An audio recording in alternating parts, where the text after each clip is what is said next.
Mi hijo me usó para apostar con la tarjeta a mi nombre. Cuando salió el premio, me echó y gritó: «Ese dinero es mío. Lárgate al asilo, vieja inútil». Pero el banco bloqueó todo. ¿Y adivina quién lo desbloqueó? Mi nombre es Esperanza Montemayor. Tengo 67 años. Y si me permites, quiero contarte la historia que cambió mi vida para siempre. Una historia que duele recordar, pero que necesito compartir contigo, porque tal vez, solo tal vez, pueda ayudar a otra mujer como yo. Son las 4 de la mañana y mis manos ya conocen cada movimiento. Masa, relleno, doblez, sellado, una tras otra, como un ritual sagrado que he repetido por más años de los que me gusta contar. El olor del aceite caliente llena mi pequeña cocina en Coyoacán, y afuera todavía es de noche. Esta es mi hora, mi momento de paz antes de que el mundo despierte. ¿Sabes qué es levantarse todos los días sabiendo que alguien depende completamente de ti? No hablo solo de responsabilidad, sino de esa sensación de que, si tú no te levantas, si tú no trabajas, si tú no produces, todo se viene abajo. Esa sensación me acompaña desde hace 5 años, desde que perdí a mi Alberto. Mi Alberto era mecánico, de esos hombres de manos callosas que arreglan todo lo que se descompone. Era bueno, honesto, trabajador. Murió defendiendo nuestra pequeña oficina de unos maleantes que querían extorsionarnos.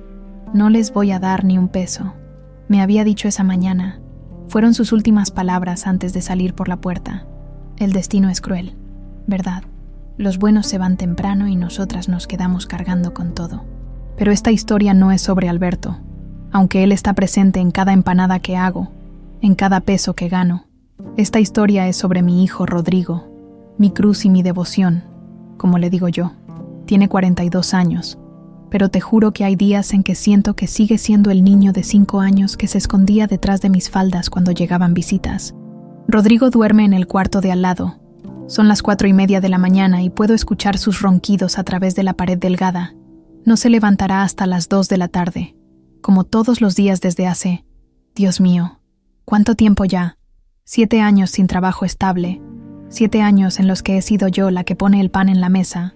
«Es que no hay oportunidades, mamá», me dice cada vez que le pregunto sobre trabajo. La situación está muy difícil, y yo le creo, porque ¿qué madre no quiere creer en las palabras de su hijo? Además, ¿qué voy a saber yo del mundo de allá afuera? Yo solo sé de empanadas, de masa que se amasa con amor, de madrugadas que duelen pero que alimentan. Mientras formo las empanadas, pienso en cómo llegamos hasta aquí. Después de que murió Alberto, la oficina se vino abajo. No tenía ni idea de cómo manejar el negocio. Los clientes se fueron yendo poco a poco, y al final tuve que vender todo, con lo que quedó. Logré mantener esta casita y empecé con las empanadas. Al principio, Rodrigo me ayudaba. Bueno, ayudar es mucho decir. Más bien me acompañaba a la feria los fines de semana, cargaba las cosas, sonreía a las clientas, pero poco a poco se fue alejando. «Esto no es para mí, mamá. Tengo que buscar algo más. Más profesional. Profesional». Esa palabra me daba esperanzas. Pensaba que mi hijo tenía aspiraciones, que quería superarse, y yo, como la tonta que soy, lo apoyaba. «Claro, mijo, tú concéntrate en buscar algo mejor. Yo me encargo de todo mientras tanto». Mientras tanto, qué palabras tan traicioneras. Mientras tanto, se convirtió en 1 año, luego en 2, luego en 7, y aquí estoy, a los 67 años, levantándome a las 4 de la mañana para hacer empanadas que voy a vender parada bajo el sol durante 12 horas, para mantener a un hombre de 42 años que tiene más estudios que yo, pero que no puede ni conseguir trabajo en un Oxxo. Pero no creas que lo digo con coraje. Bueno, tal vez un poquito. Es que una madre nunca deja de amar, ¿verdad? Por más que duela, por más que canse, por más que a veces te sientas usada como un trapo viejo, el amor de madre es así, incondicional, eterno, aunque a veces sea tan pesado como el aceite hirviendo donde frito estas empanadas. Rodrigo es mi único hijo. No pude tener más después de él. Complicaciones en el parto, me dijeron los doctores. Así que toda mi energía maternal, todo mi instinto de protección, todo mi amor, se concentró en este hombre que ahora ronca en el cuarto de al lado mientras yo trabajo, a veces, en estas madrugadas silenciosas. Me pregunto si no fui demasiado protectora, si no le resolví tantos problemas que nunca aprendió a resolver los suyos, pero luego me regaño a mí misma. ¿Qué madre no protegería a su hijo? ¿Qué mujer no haría todo lo posible para que su único tesoro no sufra? La masa está quedando perfecta hoy, ni muy seca ni muy húmeda. Es curioso cómo las manos aprenden, ¿verdad? Después de tantos años, ya no necesito medir nada. Todo es instinto, memoria muscular, como el amor de madre, supongo. No se mide, no se explica, simplemente es. En unas horas, Rodrigo se despertará, bajará a la cocina en pijama, con el pelo revuelto, y me dará un beso en la frente. «Buenos días, mamita», me dirá con esa sonrisa que me derrite el corazón desde que era un bebé, y yo le serviré café con pan dulce, porque aunque esté cansada, aunque mis pies me duelan de estar parada desde antes del amanecer, ver a mi hijo sonreír hace que todo valga la pena. ¿Es esto amor o es costumbre? O... a veces ya no sé la diferencia. Lo que sí sé es que esta rutina que llevamos, esta vida que hemos construido juntos, se siente eterna, inmutable, como si fuera a durar para siempre, pero la vida tiene formas muy crueles de enseñarnos que nada es para siempre. Si yo hubiera sabido lo que estaba por venir, si hubiera podido ver el futuro en el fondo de esta olla de aceite hirviendo, habría abrazado mis empanadas una última vez en esa madrugada de martes, porque todo lo que conocía, todo lo que creía saber sobre el amor, sobre la familia, sobre la lealtad, estaba a punto de cambiar para siempre. Pero esa mañana yo no sabía nada de eso. Esa mañana solo era una mujer de 67 años haciendo empanadas a las 4 de la madrugada, creyendo que el amor incondicional era la respuesta a todo. Qué equivocada estaba. Fue en marzo cuando todo comenzó a cambiar. Recuerdo la fecha porque era época de Cuaresma, y yo andaba preparando empanadas de vigilia para vender más en esos días santos. La vida tiene sus ironías, ¿verdad? Justo cuando yo me preparaba para los días de reflexión y penitencia, el diablo tocaba a nuestra puerta disfrazado de primo. Joaquín llegó de Estados Unidos como llegan todos los que regresan del norte, con ropa nueva, celular último modelo y historias que suenan demasiado buenas para ser verdad. Es primo hermano de Rodrigo, hijo de la hermana menor de Alberto, que se fue a Los Ángeles hace 15 años y que casi no sabíamos de ella. «¡Primo!», gritó Rodrigo cuando lo vio llegar. Hacía años que no lo veía así de emocionado por algo. Joaquín traía una maleta grande y una sonrisa que me puso nerviosa desde el primer momento. No sé por qué, pero hay personas que uno siente que traen problemas, aunque lleguen sonriendo y con las manos llenas de regalos. Y vaya que traía regalos. Para mí, una blusa bonita de esas de marca que nunca me hubiera comprado. Para Rodrigo, una laptop nueva, plateada y brillante como las que salen en las películas. «Para que te actualices, primo», le dijo guiñándole el ojo. «El futuro está en internet». Yo me sentí mal por pensar cosas feas de Joaquín. Parecía un muchacho educado, bien vestido, próspero. Durante la cena nos contó cómo había empezado lavando platos en Los Ángeles y ahora tenía su propia empresa de consultoría digital. Sonaba muy moderno, muy importante. Rodrigo lo escuchaba con los ojos brillando como cuando era niño y le contaba cuentos de piratas. «¿Sabes qué es lo más increíble, tía Esperanza?», me dijo Joaquín mientras yo servía el café. «Que ahora se puede ganar dinero desde la casa. Ya no hace falta salir, buscar patrón, aguantar jefes. Todo está en internet. Solo necesitas saber cómo y tener un poco de capital inicial». Capital inicial. Esas palabras se me quedaron grabadas, aunque en ese momento no entendí por qué. Los siguientes días fueron extraños. Joaquín se quedó en nuestra casa unos días, que se convirtieron en una semana, luego en 2, todas las mañanas. Cuando yo regresaba de vender empanadas, los encontraba pegados a esa laptop, hablando en voz baja, con papeles llenos de números esparcidos por la mesa. «¿Qué tanto estudian, muchachos?», les preguntaba, y Rodrigo me contestaba con una sonrisa que no había visto en años. «Oportunidades de negocio, mamá. Joaquín me está enseñando cómo funciona el mundo moderno. El mundo moderno. Mi hijo llevaba 7 años sin trabajo, y de pronto estaba interesado en el mundo moderno. Debería haberme dado gusto, ¿no?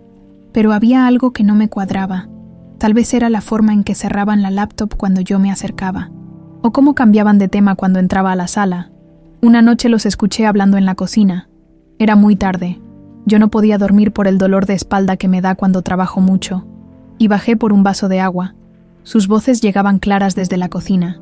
«Te digo que es seguro, primo», decía Joaquín. «Yo llevo 2 años haciéndolo. Mira, aquí están mis ganancias del mes pasado». Escuché papeles moviéndose. $15,000 en un solo mes. «¿Pero cómo es posible?». La voz de Rodrigo sonaba emocionada, incrédula. «Los algoritmos, hermano. Todos son matemáticas.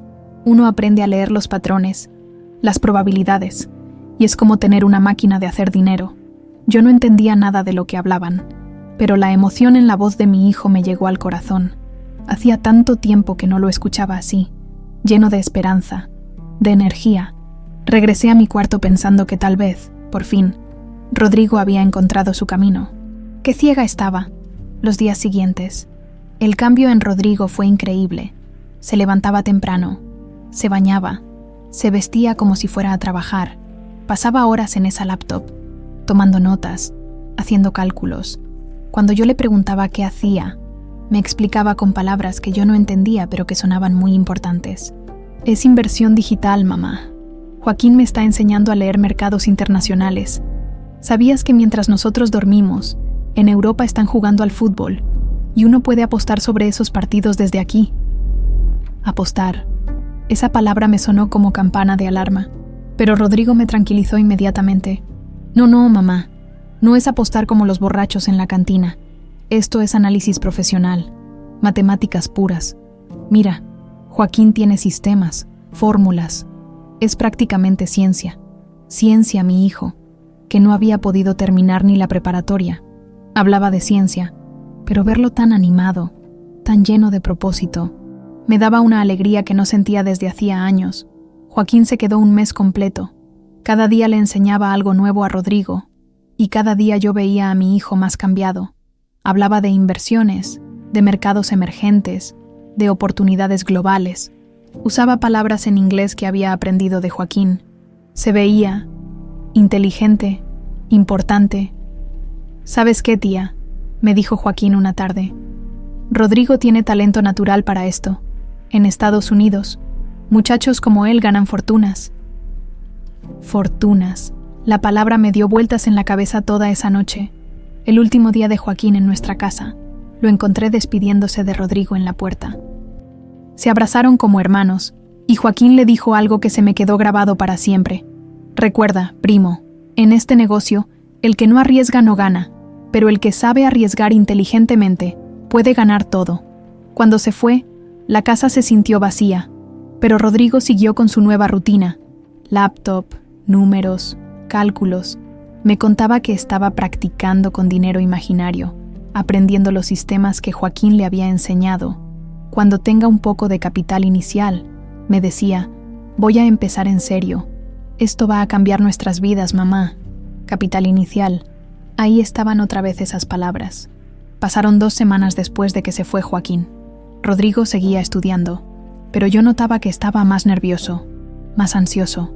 Una noche, mientras cenábamos, dejó los cubiertos sobre el plato y me miró directo a los ojos. «Mamá, tengo una propuesta que va a cambiar nuestras vidas para siempre». El tono de su voz, la intensidad de su mirada, la forma en que había preparado el momento. Todo me dijo que lo que vendría no sería solo una propuesta, sería el momento en que mi vida, tal como la conocía, comenzaría a desmoronarse. Pero esa noche, viendo la esperanza brillar en los ojos de mi hijo por primera vez en años, yo solo sentía orgullo. Por fin mi Rodrigo había encontrado algo que lo motivaba, algo que lo hacía levantarse cada mañana con propósito. Si hubiera sabido que esa motivación se convertiría en obsesión, que esa esperanza se volvería desesperación, que esa propuesta sería mi sentencia, tal vez habría corrido a Joaquín a patadas desde el primer día. Pero una madre siempre quiere creer en los sueños de su hijo, ¿verdad? Aunque esos sueños vengan disfrazados de pesadilla. «Mamá, necesitamos hablar en serio». Rodrigo había preparado café, algo que no hacía desde que era adolescente. Eso debería haberme alertado, pero yo solo veía la atención de mi hijo. Ese cuidado que tanto había extrañado. Se sentó frente a mí en la mesa de la cocina, la misma donde había hecho tareas de primaria, donde había llorado por sus primeros desamores, donde tantas veces le había servido comida mientras él me contaba sus sueños. Ahora tenía 42 años, pero en esa luz de la tarde parecía otra vez mi niño, nervioso pero emocionado. Mira, mamá, he estado estudiando mucho estas semanas. Joaquín me enseñó sistemas increíbles, fórmulas que funcionan, pero para empezar necesito capital inicial. Capital inicial. Ahí estaban de nuevo esas palabras que me sonaban cada vez más familiares y más peligrosas. ¿Cuánto necesitas, mijo?, le pregunté, imaginando que hablaría de unos miles de pesos, algo que podríamos juntar vendiendo más empanadas. No es tanto dinero, mamá, pero necesito que sea rápido, disponible inmediatamente para cuando surjan las oportunidades. ¿Sabes qué es lo mejor? Que ni siquiera necesitas darlo de tu bolsa. Rodrigo sacó unos papeles que había impreso. Eran solicitudes de tarjetas de crédito de diferentes bancos: Banamex, Bancomer, Azteca, Santander. Los nombres me dieron vueltas en la cabeza. Mira, mamá, tú tienes un historial crediticio perfecto. 40 años trabajando, siempre cumpliendo con tus pagos, nunca un retraso. Los bancos te van a dar tarjetas con límites altísimos. Pero hijo, yo no entiendo nada de tarjetas. No necesitas entender, mamá. Yo me voy a encargar de todo. Es solo para darle formalidad a nuestro negocio. ¿Sabes qué vamos a hacer? Vamos a modernizar la venta de empanadas, página de internet, entregas a domicilio, pagos en línea. El dinero de las tarjetas es para la inversión inicial. La forma en que lo explicaba sonaba tan lógica, tan moderna. Mi Rodrigo por fin hablaba como un empresario de verdad. Y la idea de modernizar el negocio. Bueno, yo sabía que las cosas estaban cambiando. Veía a las muchachas jóvenes en la feria siempre pegadas a sus teléfonos, comprando y vendiendo cosas por internet. ¿Estás seguro de que es buena idea?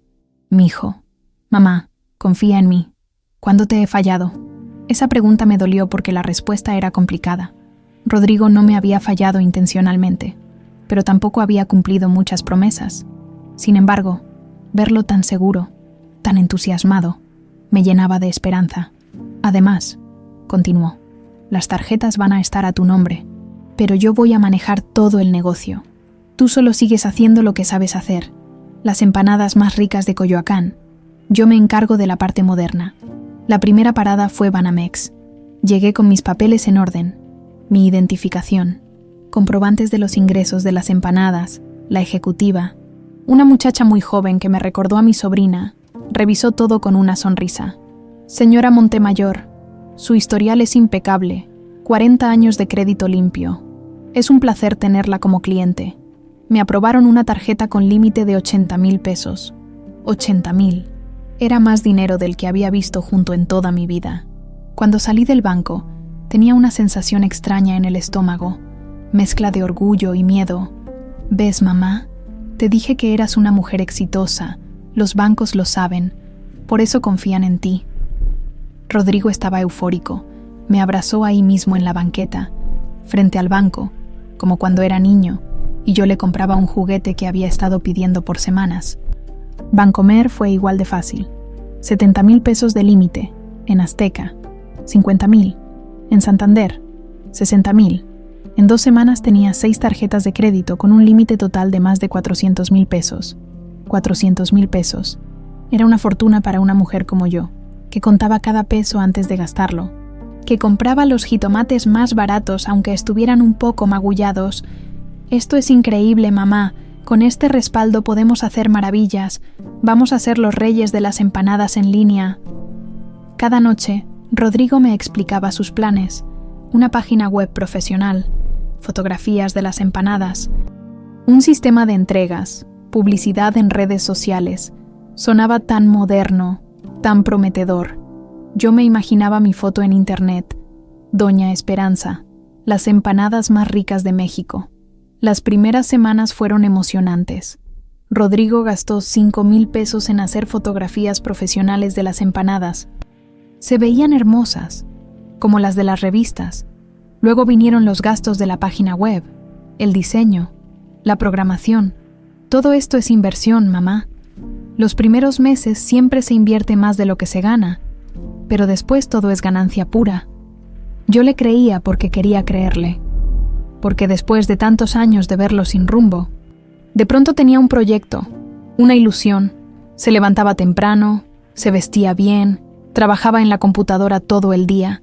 Parecía un ejecutivo de verdad, pero empecé a notar cosas raras. Las compras que hacía no siempre tenían que ver con empanadas. Es que también necesitamos software especializado. Mamá, programas para manejar inventarios, sistemas de pago, aplicaciones de seguridad. Los montos en las tarjetas crecían semana tras semana. 10,000 aquí, 15,000 allá. Cuando preguntaba por qué tanto gasto, Rodrigo me tranquilizaba con explicaciones técnicas que yo no entendía, pero que sonaban importantes. Mira, mamá, el negocio en línea no es como vender en la feria. Necesitas infraestructura digital, presencia en redes, marketing estratégico. Todo eso cuesta, pero es la única forma de competir en el mundo moderno. Las noches empezaron a ser diferentes. Rodrigo se quedaba despierto hasta muy tarde frente a la computadora. Cuando yo bajaba por agua, lo encontraba estudiando números, gráficas, páginas llenas de datos que parecían muy complicados. ¿Qué tanto estudias, mijo? Análisis de mercado, mamá, tendencias de consumo, comportamiento del cliente digital, optimización de conversiones. Es fascinante, fascinante. Mi hijo usaba palabras que yo ni siquiera sabía que existían, pero algo no me cuadraba. Llevábamos 2 meses con las tarjetas, y yo no había visto ni una sola empanada vendida por internet. Cuando le preguntaba, Rodrigo me explicaba que estaban en fase de desarrollo, que el lanzamiento oficial sería pronto. Estas cosas llevan tiempo, mamá. No es como poner un puesto en la feria. El comercio electrónico requiere planeación estratégica. Una mañana, mientras preparaba la masa para las empanadas, me di cuenta de que algo había cambiado en mi rutina. El dinero que ganaba vendiendo en la feria ya no me alcanzaba igual. Los pagos mínimos de las tarjetas se estaban comiendo una parte importante de mis ingresos. No te preocupes, mamá, me dijo Rodrigo cuando le comenté. Es temporal. En cuanto lancemos la plataforma digital, vas a ganar 10 veces más de lo que ganas ahora. 10 veces más. La cifra me daba vueltas en la cabeza mientras amasaba. Si eso era cierto, todo este sacrificio valdría la pena. Pero en el fondo, muy en el fondo, una vocecita me susurraba que algo no estaba bien. Era la misma voz que me había advertido sobre Joaquín desde el primer día, la misma que me decía que las cosas demasiado buenas para ser verdad normalmente no lo son. Sin embargo, yo elegí no escuchar esa voz. Elegí creer en mi hijo, en sus sueños, en sus promesas, porque eso es lo que hace una madre. Verdad, confía, apoya, cree hasta el final. No sabía que mi fe ciega se estaba convirtiendo en mi condena. Lo que voy a contarte ahora son los 18 meses más dolorosos de mi vida. 18 meses en los que vi cómo mi mundo se desmoronaba poco a poco, como cuando llueve tanto que la tierra se va escurriendo y uno no se da cuenta hasta que ya no queda nada firme donde pararse. Al principio, los cambios fueron tan sutiles que ni siquiera los noté, o tal vez no quise notarlos. Es increíble la capacidad que tenemos las mujeres para engañarnos a nosotras mismas cuando se trata de proteger a nuestros hijos, ¿verdad? El primer mueble que desapareció fue la mesa del comedor. Era de madera maciza, herencia de mi madre, pero estaba rayada y descolorida por los años. Un día llegué de vender empanadas y ya no estaba. La vendí, mamá, me dijo Rodrigo con naturalidad. Necesitábamos actualizar el mobiliario para las fotos del negocio. Ya sabes cómo es esto del marketing digital. Todo tiene que verse moderno, profesional.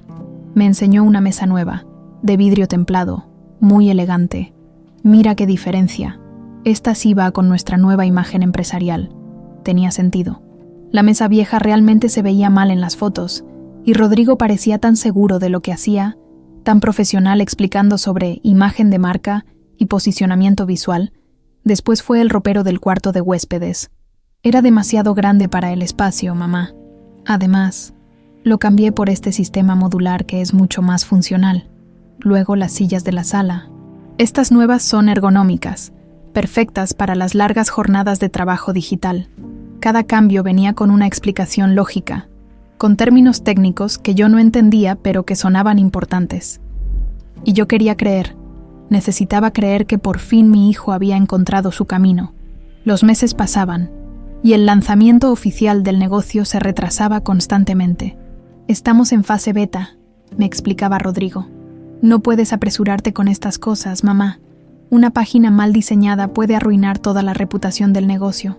Mientras tanto, las tarjetas se seguían llenando. Los estados de cuenta llegaban cada mes con números que me daban vértigo. 50,000 pesos en una, 60 en otra, 70 en la siguiente. Cuando le preguntaba a Rodrigo, siempre tenía una respuesta. Son inversiones estratégicas, mamá. Publicidad digital, posicionamiento en buscadores, desarrollo de aplicaciones móviles. El comercio electrónico requiere una inversión inicial fuerte, pero las ganancias son exponenciales. Exponenciales. Otra palabra que se sumaba a mi vocabulario sin que la entendiera realmente. Una madrugada, mientras hacía empanadas, me di cuenta de que algo estaba mal con mi rutina. El dinero que ganaba vendiendo ya no me alcanzaba para lo de siempre. Los pagos mínimos de las 6 tarjetas se habían vuelto una montaña que crecía cada mes. Empecé a trabajar más horas. Me levantaba a las 3 de la mañana en lugar de las 4. Hacía más empanadas. Buscaba más clientes. Me quedaba en la feria hasta más tarde. A los 67 años, trabajaba 14 horas diarias para mantener a flote una casa donde vivía un hombre de 42 años que no aportaba ni un peso. Pero Rodrigo parecía más ocupado que nunca. Se levantaba temprano, se vestía como ejecutivo, pasaba todo el día frente a la computadora. Lo veía tan concentrado, tan profesional, que no me atrevía a interrumpirlo con mis preocupaciones sobre dinero. «Pronto, mamá», me decía cuando yo le preguntaba cuándo empezaríamos a ganar. «Estoy ultimando detalles muy importantes. Este negocio va a ser increíble». Una tarde noté que el reloj de Alberto había desaparecido de la repisa. Era un Casio sencillo, pero mi marido lo había cuidado como un tesoro. Me quedé viendo la repisa vacía, sintiendo como si me hubieran arrancado un pedazo del corazón. «¿Dónde está el reloj de tu papá?», le pregunté a Rodrigo, por primera vez en meses. Lo vi nervioso, tartamudeó, se puso colorado, evitó mi mirada. Se descompuso. «Mamá, estaba muy viejo, ya no servía. Lo llevé a arreglar». Mentira. Yo sabía que era mentira. Ese reloj funcionaba perfectamente. Alberto lo revisaba cada semana. Lo limpiaba con cuidado, lo daba cuerda religiosamente. Pero no dije nada. No sé por qué, pero preferí creer la mentira antes que enfrentar la verdad. Después fueron mis aretes de oro, los únicos que tenía, regalo de Alberto en nuestro 10º aniversario. Se me cayeron al lavarlos.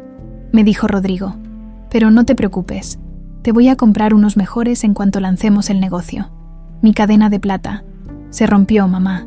La llevé a arreglar. El anillo de mi madre. Creo que se perdió cuando movimos los muebles. Cada desaparición venía con una excusa. Y yo las aceptaba todas porque la alternativa era demasiado dolorosa. Admitir que mi hijo me estaba robando habría sido admitir que había fallado como madre, que 42 años de amor incondicional habían creado un monstruo. Las noches se volvieron mi infierno personal. Rodrigo se quedaba despierto hasta altas horas, y yo podía escuchar el tecleo constante, voces que parecían celebrar o lamentarse, sonidos que no lograba identificar pero que me ponían nerviosa. Una madrugada bajé por agua y lo encontré hablando solo frente a la pantalla. «Vamos, vamos», murmuraba, «solo necesito que salga este, solo este. Mijo, ¿estás bien?». Se sobresaltó tanto que casi tiró la computadora. La pantalla se cerró inmediatamente. Sí, mamá, solo estaba revisando las métricas de rendimiento, ya sabes, análisis de datos, optimización de conversiones. Pero su cara estaba pálida, sudorosa. Tenía ojeras profundas y las manos le temblaban ligeramente. «No deberías descansar. Es que los mercados internacionales no duermen. Mamá, cuando aquí es de noche, en Europa es de día. Tengo que estar pendiente de las oportunidades globales». Oportunidades globales. Todo sonaba tan importante, tan profesional. Los meses siguientes fueron una rutina de agotamiento y negación. Yo trabajaba como bestia para pagar las tarjetas que se llenaban cada vez más rápido. Rodrigo se volvía más obsesivo con su trabajo, más nervioso, más esquivo. Dejé de preguntarle cuándo lanzaríamos el negocio. Dejé de preguntar por mis joyas perdidas. Dejé de preguntar por qué trabajaba toda la noche. Porque en el fondo, muy en el fondo, ya sabía las respuestas, solo que no tenía el valor de enfrentarlas. Una mañana lo encontré llorando en la cocina. Era la primera vez en años que lo veía así, vulnerable, roto. Mi instinto maternal se activó inmediatamente. ¿Qué pasa, mijo? ¿Estás enfermo? No, mamá, es que estoy atravesando un momento difícil con el negocio. Hay mucha competencia, muchos obstáculos. A veces siento que no voy a lograrlo. Mi corazón se partió. Mi pobre hijo, luchando solo contra un mundo que no entendía, tratando de salir adelante mientras yo me preocupaba por tonterías como relojes y aretes. Necesitas ayuda, mijo. ¿Qué puedo hacer? Solo necesito un poco más de tiempo. Y tal vez un poco más de capital para un último empujón. Después de esto, todo va a cambiar. Te lo prometo. Y yo, como la tonta que era, le creí una vez más, porque eso es lo que hacemos las madres, ¿verdad? Creemos hasta que ya no nos queda nada en lo que creer. No sabía que ese último empujón sería el que me empujaría a mí directamente al abismo. 27 de octubre. Esa fecha está grabada en mi memoria como si fuera hierro candente. Cada detalle de esa madrugada lo recuerdo con una claridad que duele, como si hubiera pasado ayer y no hace 2 años. Eran las 3:47 de la mañana. Lo sé porque miré el reloj digital de la cocina cuando me desperté. No por la alarma, sino por gritos de alegría que venían de la sala, tan fuertes que me sacaron de un sueño profundo como si alguien hubiera prendido las luces de golpe. Sí, vamos. Soy un pinche genio. Era Rodrigo. Nunca lo había escuchado gritar así, con esa euforia descontrolada que me erizó la piel. Me levanté temblando, pensando que tal vez se había lastimado, que algo terrible había pasado, pero cuando llegué a la sala, lo que vi me confundió completamente. Mi hijo estaba parado frente a la computadora, con los brazos alzados como si acabara de anotar el gol del campeonato mundial. Tenía el pelo revuelto, la playera empapada de sudor, y en sus ojos había una luz que jamás había visto. No era alegría normal, era algo más intenso, más salvaje. Gané, vieja, gané 8 millones. ¿Qué pasó, mijo? Tenía la voz ronca del sueño y la confusión. ¿Estás bien? Mejor que bien. Estoy perfecto. Se volteó hacia mí con una sonrisa tan amplia que me asustó. Mamá, siéntate. Necesitas sentarte para lo que te voy a decir. Pero yo no me podía sentar. Estaba como paralizada, viendo a mi hijo comportarse de una manera que nunca había visto. Parecía, no sé cómo explicarlo, como poseído por algo. Mamá, ¿te acuerdas de todas las veces que te dije que el negocio iba a despegar, que solo necesitaba tiempo? Bueno, pues llegó el momento. Acabo de ganar 8.700.000 pesos. Las palabras me llegaron como si estuviera bajo el agua. 8 millones. Era una cantidad tan grande que mi cerebro no la podía procesar. Era más dinero del que había visto en toda mi vida. Más dinero del que podía imaginar. ¿Cómo es posible? Apuesta múltiple, mamá. 5 partidos de fútbol en Europa. Todos dieron exactamente como calculé. La probabilidad era de 847-1. Pero yo tenía los números. Tenía el análisis perfecto. Apuesta. Esa palabra me cayó como balde de agua fría. Apuesta, pero mijo, tú dijiste que era un negocio, que era comercio electrónico. Y lo es, mamá. Las apuestas deportivas son el comercio electrónico más rentable del mundo. Joaquín me enseñó todo, me dio las herramientas, las fórmulas, y funcionó. Funcionó. Me senté de golpe en el sillón. Las piernas no me sostenían. Todo lo que había creído durante 2 años se desmoronaba frente a mis ojos como castillo de naipes. Rodrigo, ¿me estás diciendo que todo este tiempo he estado invirtiendo en mi educación como analista deportivo profesional? ¿Crees que es fácil? ¿Crees que cualquiera puede hacerlo? He estudiado algoritmos, estadísticas, probabilidades. Soy prácticamente un matemático, mamá. Las tarjetas, las mentiras, los muebles vendidos, las joyas desaparecidas. Todo comenzó a encajar en mi cabeza como piezas de un rompecabezas horrible. Los cartones de crédito, mi reloj de Alberto, mis aretes. Todo fue inversión, mamá. Inversión en mi carrera profesional. Y mira el resultado. 8.700.000 pesos. En una sola noche, recuperé todo lo que invertí y multipliqué por 20. Inversión, carrera profesional, Mi hijo seguía usando esas palabras elegantes para disfrazar lo que yo empezaba a entender que era pura y simple. Apuesta, juego, vicio. Pero hijo, me mentiste. Durante 2 años me dijiste que era un negocio de empanadas. No te mentí, mamá. Te protegí. ¿Te imaginas si te hubiera dicho la verdad desde el principio? Te habrías puesto histérica, como te estás poniendo ahora. No habrías entendido la complejidad de lo que estaba haciendo. Me protegió.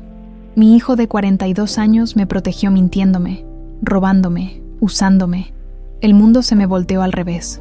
Rodrigo, por favor explícame bien qué pasó. No entiendo nada. Se sentó a mi lado, tomó mis manos entre las suyas. Por un momento, parecía otra vez mi niño, tratando de explicarme una travesura. Mira, mamá, es muy simple. Las casas de apuestas en línea te dan probabilidades sobre los partidos de fútbol. Si tú sabes analizar bien los datos, puedes identificar cuándo esas probabilidades están mal calculadas. Es como encontrar billetes tirados en la calle. Y el dinero de las tarjetas era mi capital de trabajo. Cada vez que perdía un poco, lo recuperaba en la siguiente jugada. Es un sistema, mamá. Muy técnico, muy profesional. Perdía dinero de mis tarjetas, mi dinero, mi crédito construido en 40 años de trabajo honesto. ¿Perdías seguido? Bueno, sí, al principio es parte del aprendizaje. Pero mira el resultado final. Ganamos 8 millones. Ganamos, como si hubiera sido decisión de los dos. ¿Y ahora qué va a pasar? La sonrisa de Rodrigo cambió. Se volvió más fría, más calculadora. Ahora empieza nuestra nueva vida, mamá. Pero hay algo que necesitas entender. El dinero va a caer en tu cuenta. Porque las tarjetas están a tu nombre. Pero yo fui quien ganó. Yo hice el trabajo. Yo tomé los riesgos. Yo estudié y me preparé. Un frío extraño me subió por la espalda. ¿Qué me estás tratando de decir? Que cuando llegue el dinero, tú me lo vas a transferir todo. Es mío por derecho. Pero hijo, no entiendo. Somos familia. No necesitas entender. El grito me estremeció. En 42 años de vida, mi hijo nunca me había gritado. Nunca. Ni de niño cuando tenía berrinches. Ni de adolescente en su época rebelde. Nunca. Solo necesitas hacer lo que te digo. Fuiste útil prestando tu nombre limpio. Tu historial crediticio perfecto. Ahora tu parte en este negocio se acabó. Rodrigo, soy tu madre. Madre es quien cría bien. Tú me criaste mal. Me hiciste débil, dependiente. Ese dinero es mi oportunidad de corregir lo que el destino me negó. Cada palabra era como una puñalada a mi hijo. Mi único tesoro. Me estaba destruyendo con palabras que jamás pensé escuchar de su boca. Tienes 2 opciones, mamá. Sales por las buenas o llamo a la policía y les digo que robaste mis datos personales para hacer apuestas ilegales. Pero eso es mentira. ¿Quién va a creerle a una vieja de 67 años contra un profesional de 42? Además, técnicamente es cierto. Las apuestas se hicieron con datos de identificación ajenos. El mundo se me vino encima. En esa madrugada del 27 de octubre, no solo perdí la ilusión de tener un hijo que me amara, perdí la casa donde había vivido 47 años, perdí la seguridad que había construido toda mi vida, perdí la fe en el amor maternal. En 67 años de existencia, nunca me había sentido tan pequeña, tan usada, tan completamente sola como en ese momento. Pero lo que Rodrigo no sabía, lo que yo no sabía esa madrugada terrible, era que el destino tenía preparada una lección para los dos, una lección que cambiaría todo. Las 72 horas que siguieron a esa madrugada fueron las más largas de mi vida, 72 horas que se sintieron como 72 años, donde cada minuto pesaba como plomo sobre mi pecho y cada respiración me dolía, como si me hubieran roto las costillas. Salí de mi casa, de la casa, con una mochila vieja que había usado para ir al mercado, una mochila donde apenas cabían 2 mudas de ropa, mis medicinas para la presión, mi rosario y una foto de Alberto que siempre guardaba en mi buró. 47 años de vida, de recuerdos, de amor, reducidos a lo que podía cargar en una bolsa de tela deshilachada. Carmela me recibió sin hacer preguntas. Esa mujer, que había sido mi amiga desde que éramos muchachas solteras, solo me abrazó cuando me vio parada en su puerta a las 6 de la mañana, con los ojos hinchados de llorar y temblando como hoja en tormenta. Entra, Esperanza. Mi casa es tu casa. Su casa era pequeña, más pequeña que la mía, pero tenía algo que la mía había perdido hacía tiempo: paz. Era una casa donde nadie gritaba, donde nadie mentía, donde nadie te hacía sentir como estorbo en tu propia vida. No me preguntes nada todavía, le dije cuando me sirvió café con leche y pan dulce. Solo déjame existir un rato. Y Carmela, que era sabia de esa sabiduría que solo da la vida, me dejó existir. Durante 2 días enteros no me preguntó nada. Me preparaba comida, me daba mi espacio, me dejaba llorar cuando necesitaba llorar y me abrazaba cuando el llanto se volvía demasiado fuerte. Pero en las noches, cuando ella se dormía, yo me quedaba despierta mirando el techo de su sala, donde dormía en el sofá que olía a lavanda y a años de cariño sincero, y en esa oscuridad silenciosa, mi mente no paraba de darle vueltas a los últimos 2 años. ¿Cómo no me di cuenta? Cómo una mujer que había criado a un hijo, que había estado casada durante 22 años, que había trabajado toda su vida, pudo ser tan ciega, tan tonta, tan ingenua. Me dije una noche en voz alta: fuiste ingenua, Esperanza. Pero no era solo ingenuidad, era algo más profundo, más doloroso de admitir. Era que había elegido no ver porque ver significaba aceptar que había fallado como madre, que todo ese amor incondicional, toda esa entrega sin límites, había creado un monstruo en lugar de un hombre. La tercera mañana, Carmela se sentó a mi lado con 2 tazas de café y me dijo: ya, Esperanza, es hora de hablar. Y hablé. Le conté todo, desde Joaquín y sus promesas doradas, hasta las tarjetas de crédito, hasta la madrugada terrible cuando mi hijo me corrió de mi propia casa. Le conté sobre las mentiras, las joyas desaparecidas, los muebles vendidos, los 8 millones que había ganado apostando con mi dinero. Carmela me escuchó sin interrumpir, sin juzgar, sin hacer gestos de horror o de lástima. Solo escuchó como escuchan las amigas verdaderas, con el corazón abierto y la boca cerrada. Cuando terminé, se quedó en silencio un rato largo. Después me tomó las manos y me dijo algo que jamás olvidaré: Esperanza, ¿sabes cuál es la diferencia entre amor y complicidad? No sé, le respondí. El amor ayuda al otro a crecer, a ser mejor persona. La complicidad ayuda al otro a seguir siendo igual de malo. Esas palabras me pegaron como cachetada, porque tenía razón. Durante años yo no había amado a Rodrigo. Había sido su cómplice de su flojera, de su irresponsabilidad, de su manera de usar mi amor como escudo contra las consecuencias de sus decisiones. Tú no creaste un monstruo, Esperanza. Ayudaste a uno que ya existía a no tener que cambiar. La culpa que había estado cargando durante 3 días se transformó en algo diferente. No era culpa pura, era responsabilidad. Sí, yo había contribuido a la situación, pero eso no significaba que mereciera el trato que había recibido. ¿Y ahora qué hago, Carmela? Ahora aprendes a vivir para ti, por primera vez en 47 años. Nadie depende de ti para sobrevivir. Debe ser aterrorizante y liberador al mismo tiempo. Liberador. Qué palabra tan extraña para describir mi situación.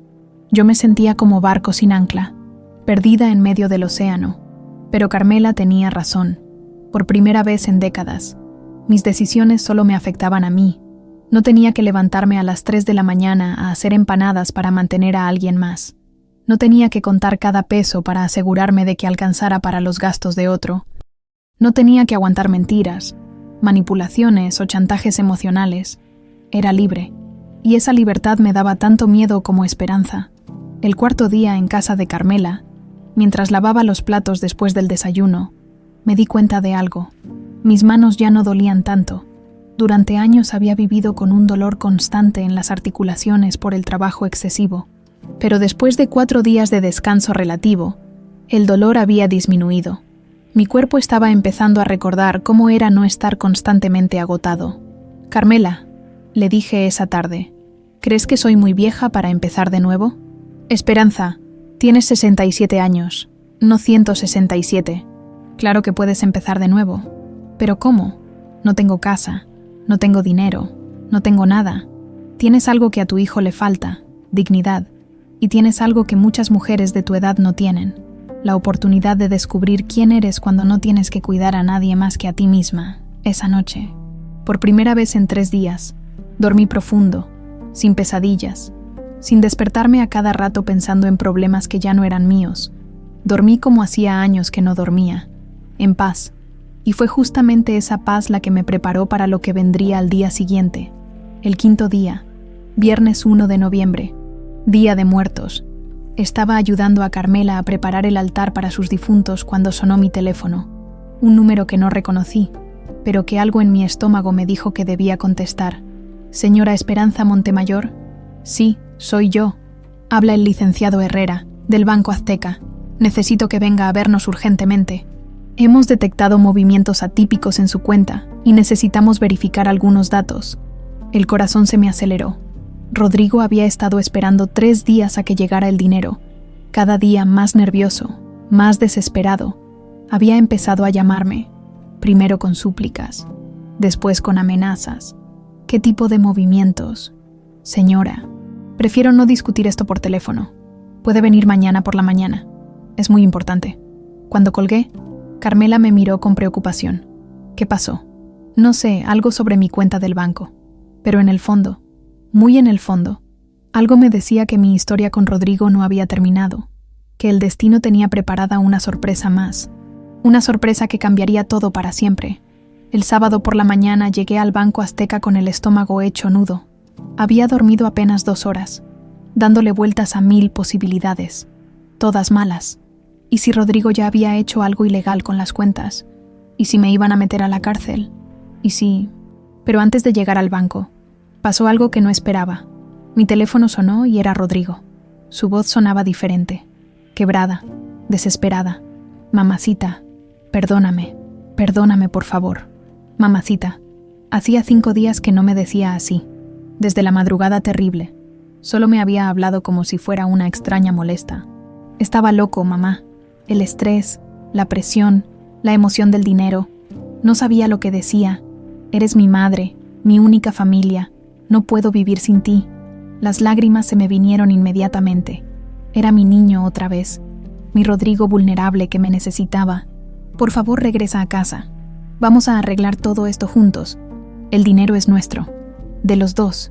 Es nuestra oportunidad de tener una vida mejor. Mijo, tengo que ir al banco primero. Hay unos problemas». «Exacto. Por eso necesitamos ir juntos, unidos, como siempre, como familia». Familia. Esa palabra me derritió lo que quedaba de resistencia. Llegamos al banco juntos, y por un momento sentí que todo podía arreglarse. Rodrigo me tomó del brazo como el caballero que había intentado enseñarle a ser cuando era niño. Me abrió la puerta, me ayudó a sentarme, hasta me ofreció agua. «Disculpe las molestias, licenciado», le dijo a Herrera cuando nos recibió. «Mi mamá está muy nerviosa por toda esta situación». Herrera era un hombre de unos 50 años. De esos que inspiran confianza desde el primer momento. Tenía una manera tranquila de hablar y unos ojos bondadosos que me recordaron inmediatamente a Alberto. «No se preocupe, señora Montemayor. Solo son procedimientos normales para transferencias de esta magnitud». Rodrigo se enderezó en su silla. «¿Ya está listo el dinero?» «Bueno, ahí es donde surge el problema», dijo Herrera, revisando unos papeles. «Transfers superiores a 500,000 pesos requieren verificación presencial del titular de la cuenta, con documentos originales y justificación del origen de los fondos». «Pero, licenciado», intervino Rodrigo, «el origen está claro. Son ganancias de inversión deportiva digital». «Entiendo, joven, pero los protocolos antilavado son muy estrictos. La señora Montemayor necesita comparecer sola para la verificación». «¿Sola? ¿Por qué sola?». La voz de Rodrigo cambió inmediatamente. «Es protocolo federal. Las verificaciones de identidad deben ser individuales». Vi cómo se tensó todo el cuerpo de mi hijo. Sus manos se cerraron en puños y su respiración se aceleró. «Está bien», dije rápidamente. «Rodrigo, espérame aquí. No va a ser mucho tiempo». «Pero mamá». «Tranquilo, mijo. Es solo papeleo». Herrera me condujo a una oficina privada en el 2º piso. Era una sala elegante, con muebles de madera y una vista bonita hacia la calle. Me ofreció café y cerró la puerta con cuidado. «Señora Montemayor», comenzó, sentándose frente a mí.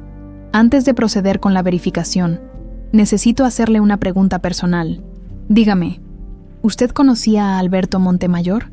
A mí no sin... el mecánico. El corazón se me saltó.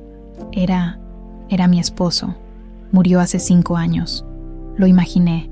Alberto era mi amigo. Estudiamos juntos la secundaria. Y después siguió viniendo a arreglarme el carro durante 30 años. Era un hombre honesto, trabajador. Siempre me hablaba de su esposa Esperanza y de su hijo Rodrigo. Las lágrimas se me vinieron sin avisar. Escuchar el nombre de Alberto de boca de alguien que lo había conocido, que lo recordaba con cariño, me tocó muy profundo. Disculpe, dije, limpiándome los ojos. No se disculpe, sé que lo extraña. Por eso mismo necesito preguntarle algo importante. ¿Usted hizo esas apuestas deportivas por internet? La pregunta me cayó como balde de agua fría. Me quedé callada, sin saber qué responder. Señora Esperanza, he revisado todo el historial de su cuenta. Los accesos fueron desde la dirección IP de su casa, pero en horarios muy extraños para una persona de su edad. Además, las páginas visitadas requieren conocimientos técnicos considerables. Herrera se inclinó hacia adelante. Con una expresión paternal, su esposo siempre me decía que usted era una mujer noble, honesta, trabajadora, que se levantaba desde muy temprano a hacer empanadas para sacar la familia adelante. Una mujer así haría apuestas millonarias en páginas extranjeras. Ya no pude sostener la mentira. Las lágrimas se convirtieron en sollozos y le conté todo. Todo, desde Joaquín y sus promesas, hasta las tarjetas de crédito, hasta la madrugada terrible cuando Rodrigo me corrió de mi propia casa. Herrera me escuchó sin interrumpir, igual que había hecho Carmela. Cuando terminé, se quedó pensativo un momento largo. Señora Esperanza, ¿sabe cuál es su situación legal actual? No entiendo. Las apuestas se hicieron con datos de identificación suyos. Desde su computadora, con tarjetas a su nombre, legalmente, usted es la apostadora. Y legalmente, el dinero es suyo. Mío. Completamente suyo. Su hijo no tiene ningún derecho legal sobre esos fondos. El mundo se me volteó de nuevo, pero esta vez hacia el lado correcto. Durante 5 días había vivido creyendo que no tenía nada, que había perdido todo, y resulta que tenía 8.700.000 pesos. Pero licenciado, mi hijo va a decir que él fue quien hizo las apuestas. Puede decir lo que quiera, pero no puede probarlo. Además, apostar con datos ajenos es delito federal. Si él admite haber hecho las apuestas, se está inculpando de un crimen. Por primera vez en semanas, sentí que el destino me sonreía en lugar de escupirme en la cara. Señora Esperanza, lo que voy a sugerirle es completamente legal, pero necesita tomar una decisión ahora mismo. Su hijo está esperando abajo, y yo tengo que darle una respuesta. ¿Qué me sugiere? Que piense muy bien cómo quiere usar ese dinero. Es una oportunidad que muy pocas mujeres de su edad tienen, la oportunidad de empezar de nuevo con recursos suficientes. Herrera se levantó y caminó hacia la ventana. Su esposo siempre me decía que usted tenía un corazón de oro, pero que a veces era demasiado buena para su propio bien. Creo que llegó el momento de ser buena consigo misma. Me quedé sentada en esa silla de cuero por 10 minutos completos. En silencio, pensando en 47 años de sacrificios, de mentiras aceptadas, de amor mal correspondido. Pensé en Alberto, que había muerto defendiendo lo nuestro. Pensé en las madrugadas haciendo empanadas para mantener a un hombre adulto. Pensé en mis joyas vendidas, en mis muebles desaparecidos, en la manera como me habían corrido de mi propia casa, y por primera vez en mi vida decidí ser egoísta. Por primera vez en 67 años, decidí pensar en mí.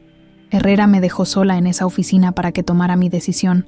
Tómese el tiempo que necesite, me había dicho. Pero recuerde que su hijo está esperando y va a querer respuestas. Me quedé ahí sentada, viendo por la ventana hacia la calle donde la gente caminaba normal, como si fuera un día cualquiera. Para ellos lo era. Para mí era el día en que mi vida entera iba a cambiar de rumbo. Y entonces comencé a llorar. No fue un llanto silencioso y digno, fue un llanto feo, desesperado, de esos que salen desde muy adentro y te sacuden todo el cuerpo. Lloré por Alberto, que se había matado trabajando para darnos una vida decente. Lloré por las empanadas que hice durante años para mantener a un hombre que me veía como una máquina de hacer dinero. Lloré por mis joyas vendidas, por mis muebles desaparecidos, por todas las mentiras que había elegido creer. pero sobre todo lloré por la mujer que había sido durante 67 años, una mujer que siempre ponía a otros primero, que siempre daba más de lo que recibía, que confundía el amor con la complicidad y el sacrificio con la virtud. Cada lágrima que salía era como si me estuviera despidiendo de esa esperanza. La esperanza que se levantaba a las 3 de la mañana porque su hijo adulto no podía mantenerse. La esperanza que firmaba papeles sin entender porque confiaba ciegamente. La esperanza que aceptaba mentiras porque la verdad dolía demasiado. Lloré durante 10 minutos exactos. Lo sé porque cuando terminé miré el reloj de la pared y eran las 11:20. Había empezado a las 11:10. 10 minutos que valieron toda una vida. Cuando se me secaron las lágrimas, algo había cambiado dentro de mí. Era como si hubiera limpiado una ventana que llevaba años empañada y por fin pudiera ver claro. No era venganza lo que sentía, era claridad. Herrera regresó cuando me vio secarme los ojos con un pañuelo. ¿Ya decidió, señora Esperanza? Sí, ya decidí. Me senté derecha en la silla y por primera vez en años sentí que tenía control total sobre mi vida. Quiero que el dinero se distribuya de la siguiente manera. Herrera tomó una pluma y un bloc de notas. 2,5 millones para el asilo Villa Esperanza. Quiero comprar una suite doble de por vida para mí y para Carmela Vázquez. Perfecto. ¿Continuamos? 3 millones para crear una fundación. Se va a llamar Empanadas con Amor. Quiero enseñarles a mujeres abandonadas, maltratadas o solas a cocinar y a hacer su propio negocio.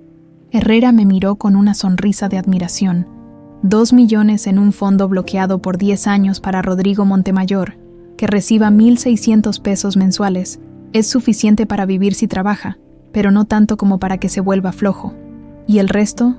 1,200,000 para liquidar todas las tarjetas de crédito y limpiar mi nombre de una vez por todas. Herrera terminó de escribir y me miró directamente a los ojos. ¿Está completamente segura? Una vez que firme estos documentos, ¿no hay vuelta atrás? Licenciado, llevo 67 años sin estar segura de nada. Esta es la primera vez en mi vida que sé exactamente lo que quiero hacer. Mientras Herrera preparaba los papeles, yo me quedé pensando en lo que acababa de decidir. No era una decisión de venganza contra Rodrigo, era una decisión de amor hacia mí misma. Le estaba dando una oportunidad de crecer, de madurar, de aprender a ser un hombre de verdad. 1,600 pesos al mes no era miseria, pero tampoco era suficiente para vivir como mantenido.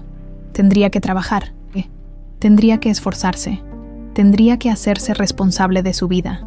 Y yo tendría un lugar donde envejecer con dignidad, un proyecto que me diera propósito y la libertad de elegir cuánto amor dar y a quién dárselo. Listos los documentos, dijo Herrera. ¿Alguna pregunta antes de firmar? Solo una. ¿Cuánto tiempo tardará todo esto? Las transferencias se procesan inmediatamente. En 2 horas ya estará todo listo. Firmé cada papel con mano firme. Cada firma era como una declaración de independencia. Esperanza Montemayor ya no era una mujer que vivía para otros. Era una mujer que había decidido vivir para ella misma. Ahora viene la parte difícil, me dijo Herrera. Tenemos que bajar a explicarle la situación a su hijo. ¿Qué le vamos a decir? La verdad, que el dinero fue liberado y distribuido según las instrucciones de la titular de la cuenta. Bajamos juntos. Rodrigo estaba paseándose por la sala de espera como león enjaulado. En cuanto me vio, corrió hacia mí. Y mamá, ya está todo resuelto. Ya podemos irnos. Sí, mijo, todo está resuelto. Perfecto. ¿Vamos a celebrar? Somos millonarios, mamá. ¿Qué carro vamos a comprar primero? La esperanza y la codicia brillaban en sus ojos de una manera que me dio tristeza y asco al mismo tiempo. Rodrigo, el dinero está seguro. Está exactamente donde debe estar. Excelente. ¿En qué cuenta lo pusiste? ¿Podemos transferirlo a una cuenta conjunta? No, hijo. El dinero se quedó donde estaba, en mi cuenta, bajo mi control. La sonrisa se le borró de la cara gradualmente, como cuando se va la luz en una casa. ¿Qué quieres decir? Que el dinero es mío, legalmente mío, y yo decidí qué hacer con él. Pero mamá, yo fui quien lo ganó. Tú fuiste quien apostó, con mi nombre, con mis datos, con mis tarjetas. El dinero es mío. Vi cómo le cambiaba la cara, cómo la realidad le llegaba como bofetada. ¿Qué hiciste con mi dinero? Lo puse donde van a hacer bien. Para mi futuro, para el futuro de otras mujeres. Y sí, También para tu futuro, mi futuro. Vas a recibir una mensualidad de 1,600 pesos. Empieza en enero. Es tu oportunidad de aprender a vivir como hombre adulto. Lo que pasó después fue algo que jamás había visto en 42 años de ser su madre. Rodrigo se me abalanzó. Literalmente trató de golpearme ahí mismo, en el banco, frente a todo el mundo. Ese dinero es mío. Yo lo gané. No tienes derecho.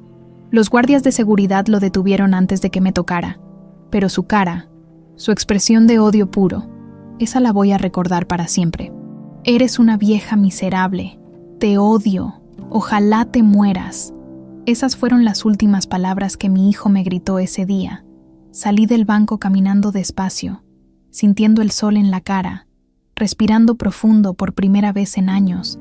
Cada paso que daba lejos de ese edificio era un paso hacia mi nueva vida. Una vida donde por fin era libre de ser quien realmente quería ser. Ese día salí del banco como una mujer completamente diferente. No era la misma Esperanza que había entrado 3 horas antes con las manos temblorosas y el corazón lleno de miedo. La mujer que caminaba por las calles de Coyoacán esa tarde tenía algo que no había tenido en décadas: poder sobre su propia vida. Pero no te voy a mentir, las primeras semanas fueron las más difíciles. No por el dinero, que ya estaba seguro y distribuido como yo había decidido. No por la casa, porque el asilo Villa Esperanza resultó ser mucho mejor de lo que me había imaginado. Fue difícil porque tuve que aprender a vivir sin el peso de ser necesaria para alguien más.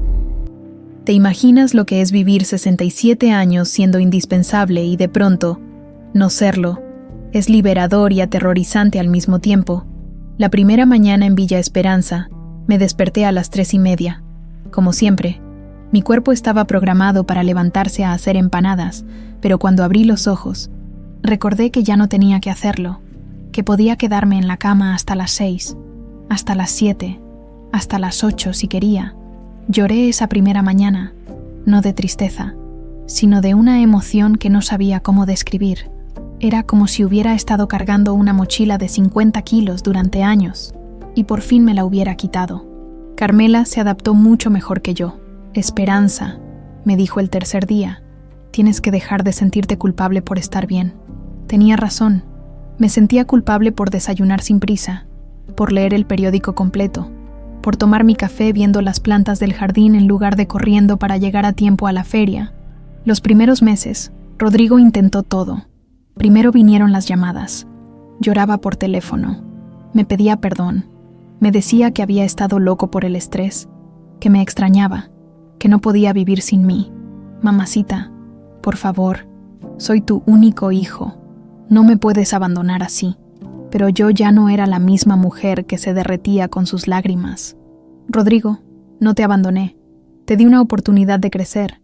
1,600 pesos al mes es suficiente para vivir dignamente si trabajas. ¿Trabajar en qué?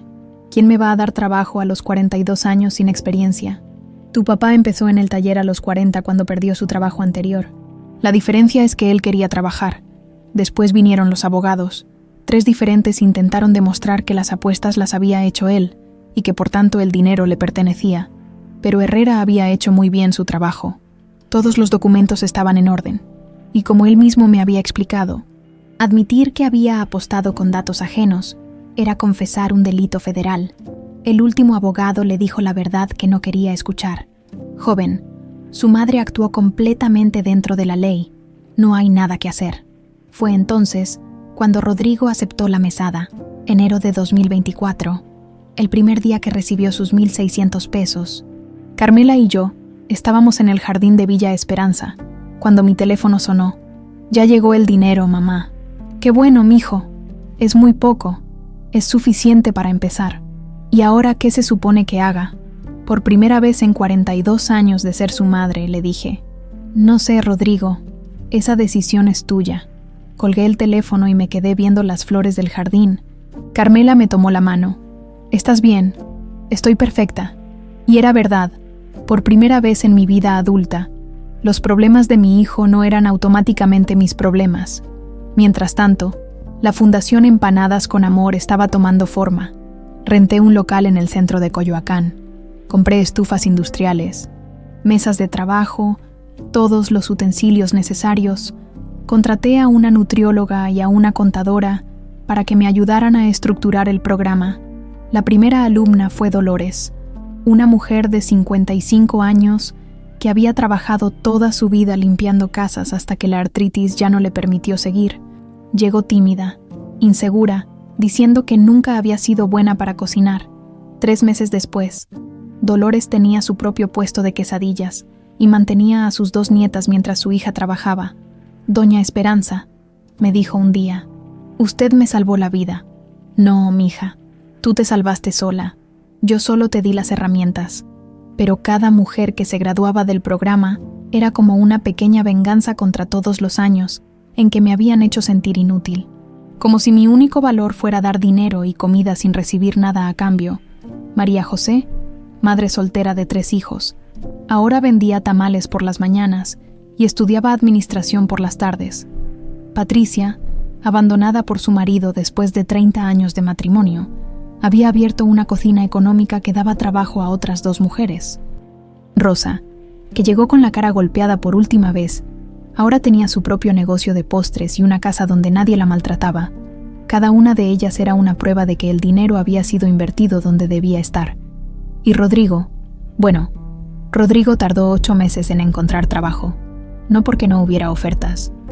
Herrera me mantenía informada a través de conocidos comunes. Mi hijo había rechazado trabajo en un Oxxo porque estaba por debajo de su nivel. Había rechazado un trabajo de chofer porque no sabía manejar estándar. Había rechazado trabajo en un restaurante porque los horarios no le convenían. Fue hasta que se le acabaron los ahorros de la mesada, hasta que no tuvo dinero ni para el transporte, que aceptó un trabajo de medio tiempo en un taller mecánico. Ironía del destino.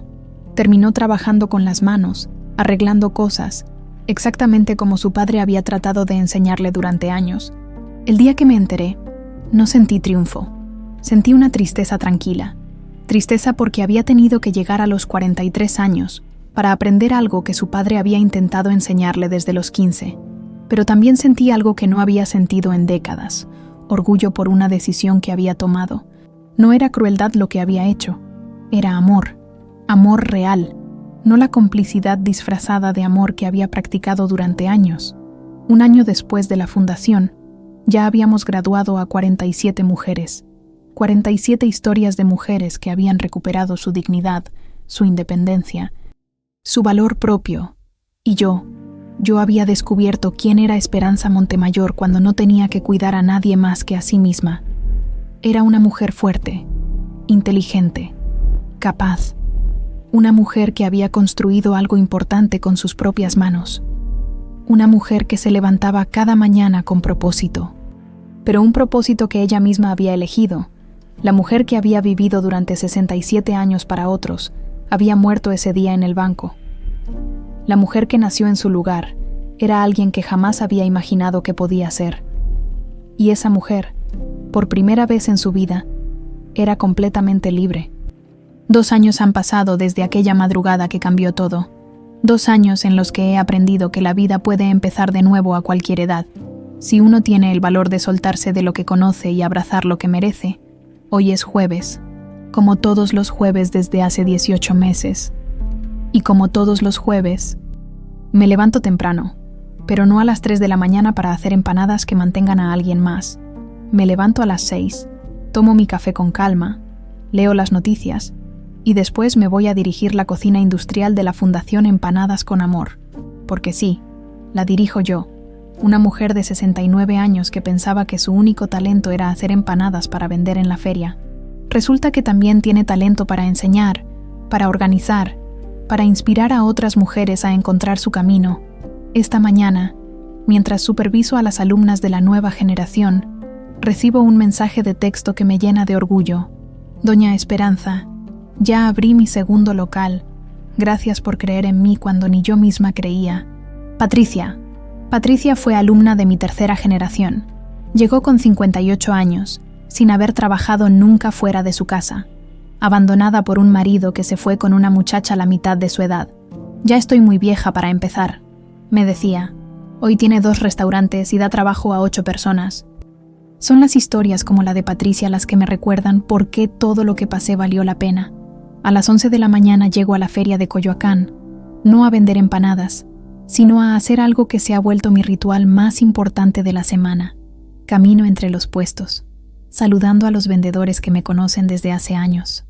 Hasta llegar al puesto de tacos donde trabaja Rodrigo, lo veo antes de que él me vea. Está concentrado, limpiando la plancha, preparando ingredientes. Tiene las manos manchadas de grasa, como las tenía su padre. Viste una camiseta sencilla que él mismo se lava, porque ahora sabe lo que cuesta cada peso ganado. Buenos días, mijo. Buenos días, mamá. Nos saludamos siempre igual, sin abrazos, sin besos, sin dramas, como dos personas que se conocen, pero que han aprendido a mantener distancia saludable. ¿Cómo va la semana? Bien. Don Julio dice que ya el mes que viene me va a dar el turno completo. Don Julio es el dueño del puesto de tacos donde Rodrigo trabaja desde hace un año. Es un hombre mayor, exigente, pero justo, que le está enseñando no solo a cocinar, sino a ser responsable. Me da mucho gusto, mijo. Rodrigo me invita a un café, como todos los jueves. Lo paga con su dinero que ganó con sus propias manos. Nos sentamos en una mesita de plástico que don Julio pone para los clientes y hablamos exactamente 5 minutos sobre el clima, sobre las noticias, sobre cosas que no duelen. No hablamos del pasado, no hablamos de los 8 millones, no hablamos de las mentiras, las traiciones, las cosas feas que nos dijimos. Eso pertenece a otras personas que ya no somos. ¿Cómo va la fundación?, me pregunta siempre. Bien, esta semana se gradúan 6 mujeres más. Qué bueno. Y es todo. 5 minutos de conversación civilizada entre una madre que aprendió a poner límites y un hijo que aprendió a vivir con las consecuencias de sus decisiones. Después me voy. Camino por la feria, viendo el movimiento, escuchando las voces de los vendedores, recordando los años que pasé aquí desde el amanecer hasta el atardecer.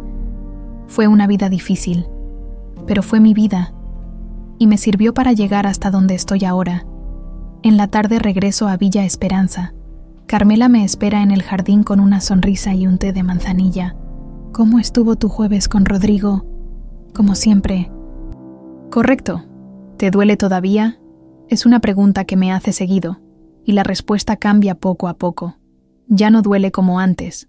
Es más bien una tristeza tranquila, porque es cierto, ya no me duele el corazón cuando veo a Rodrigo.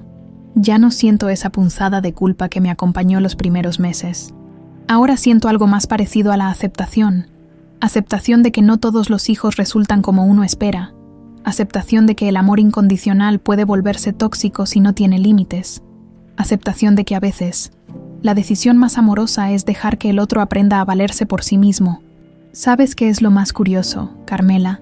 Que ahora que ya no lo mantengo, que ya no le resuelvo todos los problemas, Rodrigo está aprendiendo a ser el hombre que su padre quería que fuera.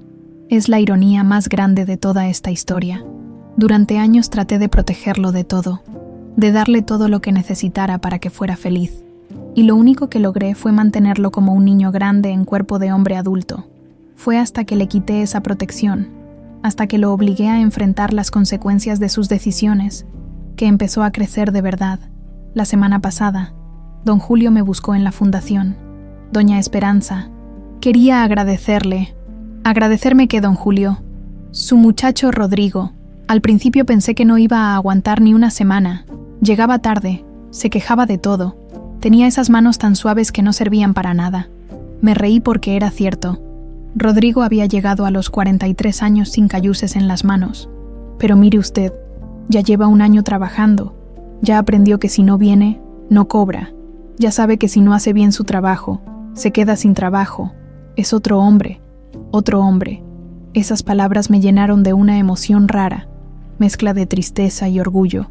Don Julio, ¿puedo preguntarle algo? Claro.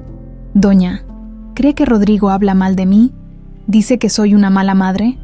Don Julio se quedó pensativo un momento. Mire, doña Esperanza, al principio sí. Al principio llegaba echando pestes, diciendo que usted lo había traicionado, que era una mala madre, que se había quedado con su dinero. Cada palabra me dolió, aunque ya me las imaginaba.